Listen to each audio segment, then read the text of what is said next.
안녕하십니까. 서울 중랑구 마디세상병원에서 어깨 수술 담당하고 있는 박정관입니다.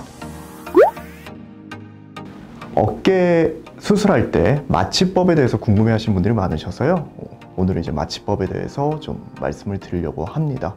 흔히 이제 여러분들이 알고 계시는 마취법이 당연히 뭐 전신 마취 가장 많이들 들어보셨을 거고요. 그 다음에 이제 부분 마취라고들 많이 얘기하시는데 정확하게 이제 부위 마취라는 표현이 맞습니다. 그래서 부위 마취, 그리고 이제 국소 마취, 이렇게 뭐 세 가지가 대부분의 우리 어느 부위를 수술하더라도 이제 대부분 하는 수술 방법이 되겠죠. 주로 이제 전신 마취 같은 경우는 이제 전통적으로 가장 많이 시행되어 왔고 여러분들이 가장 이제 두려움을 갖고 있기도 한 마취 방법이죠. 그리고 이제 대부분의 환자분들이 뭐 대학병원이나 아니면 다른 병원에서 전신 마취로 어깨 수술해야 된다고 하는데 정말 저 전신 마취 해야 돼요? 저 전신 마취 너무 두려워요. 이런 말씀 하시면서 저한테 오시는 분들도 꽤 많습니다. 그래서 여러분들 궁금증을 좀 해결해 드리려고 오늘 이런 자리를 마련하게 됐습니다. 일단 첫 번째 이제 전신 마취는 주로 이제 뭐 여러분들 많이 보셨죠. 기도 삽관을 하고 마취 가스를 흡입하거나 혈관으로 정맥으로 이제 마취제가 들어가면서 아예 기억이 안 나죠. 그 순간 이제 모든 몸의 이제 기능들이 좀 감소하게 되고 호흡도 자발 호흡이 안 되게 하는 그런 근육이완제나 마취제가 들어가게 돼서 이제 전혀 기억 안 나고 이제 수술을 하게 되는 걸 이제 전신 마취라고 하는 거고요. 부위 마취는 주로 이제 정형외과 영역에서 많이 사용이 됩니다. 예를 들면 이제 팔 전체, 뭐 하반신 전체 이런 식으로 그 일정 부위만을 이제 마취해서 수술을 시행하는 거를 이제 부위 마취라고 표현을 합니다. 뭐 부분 마취라고도 얘기하시는 분들도 있는데요. 혼동이 없기 위해서 이번 영상에서는 부위 마취로 통일하도록 하겠습니다. 특히 이제 어깨 수술 같은 경우는 저는 이제 주로 팔만 이제 부위 마취해서 이제 수술을 진행하게 되고요. 마지막으로 국소 마취는 뭐 예를 들어 어디가 일부가 찢어졌다. 그 주변 피부에만 국소 마취제를 뭐 마취해서 봉합하는 뭐 그런 식의 방법들로 이제 시행이 되게 됩니다. 오늘은 주로 부위 마취에 대해서 이제 설명을 드리고 그 뭐 장점, 전신 마취점과의 차이 뭐 이런 것들을 중심으로 이번 영상을 준비하도록 하겠습니다. 부위 마취, 특히 이제 어깨 같은 경우는 저희가 이제 팔로 가는 신경이 해부학적으로 목에서부터 출발을 합니다. 목에서부터 출발을 해서 손끝으로 이렇게 신경의 얼기들이 내려가는데요. 상완신경총이라는 신경 다발이 있습니다. 목에서부터 출발해서 우리 여기 쇄골 아래쪽을 통과해서 이 겨드랑이 아래쪽으로 해서 쭉 밑으로 내려가게 돼요. 그래서 마취과 선생님들께서 주로 이제 팔 부위에 마취를 할 때 수술 부위가 어디냐에 따라서 이제 마취를 하는 부위가 조금씩은 달라집니다. 상완신경총에 따라서 목 쪽에 제일 가까운 부분이 이제 사각근이라는 근육이 있는데 그 근육 속에서 이제 신경을 차단하는 걸 우리가 이제 사각근 신경 차단술이라고 부르고요. 그 아래 쇄골의 위나 아래쪽에서 또 한번 마취를 할 수 있는 포인트가 있습니다. 그리고 팔꿈치보다 아래쪽에서 주로 수술을 하게 될 때는 겨드랑이 쪽에서 마취를 해서 이제 수술을 진행할 수가 있습니다. 그래서 이제 그렇게 부위별로 조금씩 나뉠 수가 있고요. 주로 이제 환자분들이 제일 많이 궁금해하는 거, 전신 마취랑 그럼 뭐가 다른가요? 간단하게 전신 마취는 아예 기억이 안 나죠. 내 몸을 내가 전혀 어떻게 할 수가 없고요. 의식도 전혀 소실되죠. 호흡도 제가 못합니다. 호흡도 기계의 도움을 받아서 호흡을 해야 되죠. 팔만 마취를 했을 때는 팔만 마취가 되니까 폐, 심장 다 내가 이제 움직이는 대로 움직이는 거죠. 그런 차이가 있습니다. 그러니까 의식도 깨어 있겠죠. 의식도 깨어 있습니다. 전신 마취는 뭐 전혀 기억이 안 나는 거고요. 그런 차이가 있습니다. 그리고 이제 부위 마취는 그렇게 이제 호흡근의 능력이나 이런 걸 떨어뜨릴 필요가 없기 때문에 근육이완제나 이런 걸 쓸 필요는 없습니다.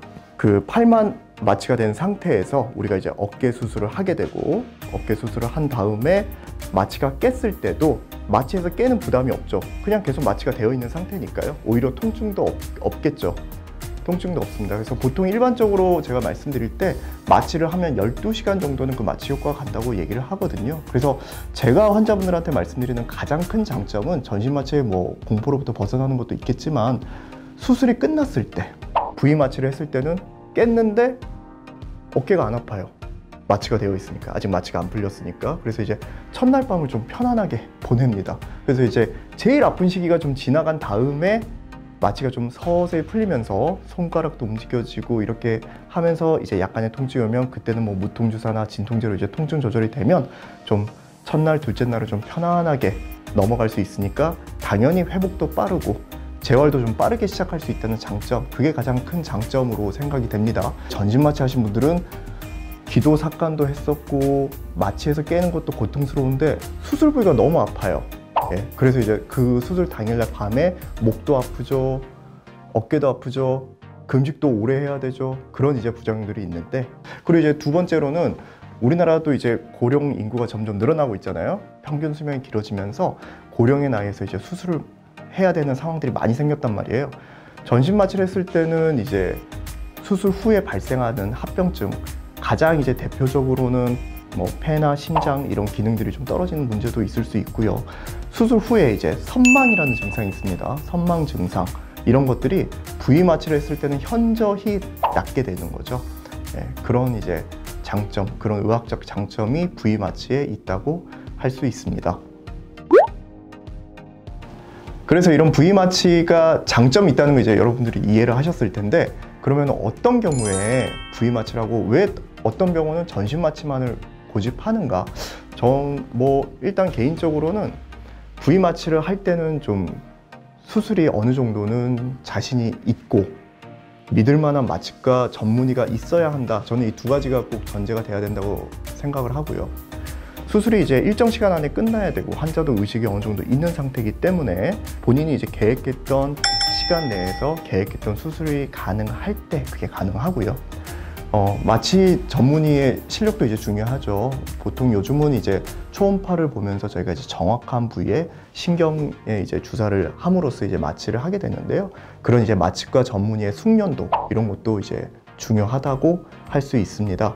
물론 전신 마취를 고집하시는 분들도 계십니다. 저는 개인적으로는 부위 마취가 환자분들을 위해서 더 좋고요. 환자의 결과가 좋고 환자분이 편안해하면 그게 결국은 의사한테도 좋은 거라고 생각하기 때문에 저는 개인적으로 부위 마취를 선호합니다. 특히 이제 고령 환자분들 같은 경우는 전신 마취에 대한 부담감도 크고 그에 대한 합병증, 그런 것들에 대한 걱정도 많으시고 그러시기 때문에 부위 마취로 수술 진행하자고 이렇게 말씀을 드리고요. 가끔 수술할 때 소리가 다 들리니까 겁나요. 저는 차라리 전신 마취 해주세요, 이렇게 말씀하시는 분들이 있으세요.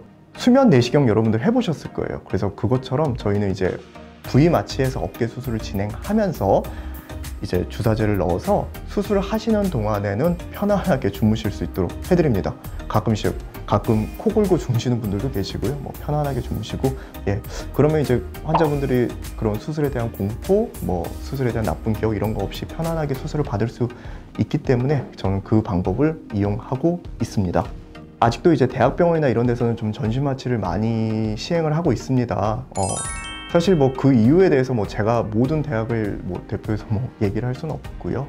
제 개인적인 생각입니다. 제 개인적인 생각으로는 어쨌든 대학병원은 우리가 이제 병을 치료해주는 기관이기도 하지만 교육의 목적도 있잖아요. 그래서 대학에서 이제 마취 통증의학과 전문의를 이렇게 양성하는 과정에서 계속 부위 마취만 할 수는 없잖아요. 그래서 이제 전신 마취도 해야 되고, 또 이제 부위 마취를 하면 마취과에서 좀 환자를 더 많이 케어를 해야 됩니다. 계속해서 환자가 움직일 수도 있는 거고요. 환자분과 이렇게 계속 대화도 나눠주고 이런 부분들이 있기 때문에 아무래도 좀 수술이 많이 이루어지는 곳에서는 조금 더 전신 마취를 선호하시는 것으로 저는 알고 있습니다. 부위 마취를 했을 때 사실 수술하는 사람은 조금 번거로울 수 있습니다. 가끔씩 본인은 기억을 못 하시는데요.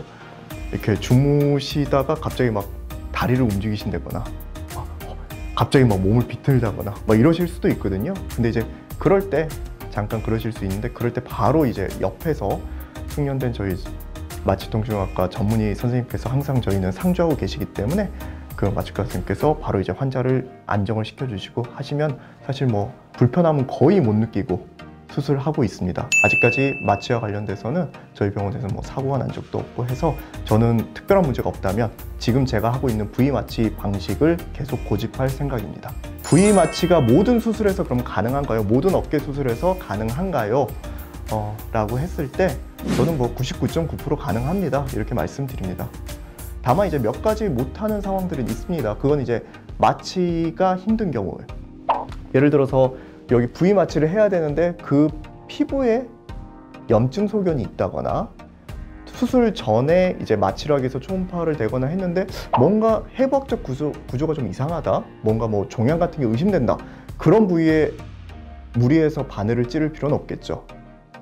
그리고 예전에 목 부분에 뭔가 이비인후과나 무슨 목 수술 같은 큰 수술을 해서 해부학적으로 신경의 위치나 이런 것들이 남들과 좀 다르다, 그럴 때는 사실은 오히려 전신 마취하는 게 안전할 수 있습니다. 그래서 뭐 천편일률적으로 부위 마취가 무조건 좋다라고 말씀드릴 수는 없고요. 환자분의 그런 과거력이나 환자분의 해부학적 몸 상태 등을 고려해서 마취통증학과 전문의 그리고 수술을 집도의와 충분히 상의하시고 본인에게 가장 맞는 마취 방법을 선택하시는 게 정답이라고 할 수 있겠습니다.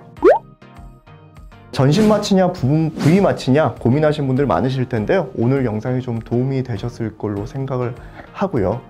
그리고 이제 최근에 발표되는 논문들을 보더라도 전신 마취와 부위 마취를 비교했을 때 합병증 발생률이나 뭐 수술 후 후유증의 발생률 등등을 검토했을 때 거의 모든 항목에서 부위 마취가 더 유리한 걸로 되어 있습니다. 그래서 여러분들에게 저는 어깨 수술하는 정형외과 전문의로서 부위 마취를 추천드리고 싶습니다. 감사합니다.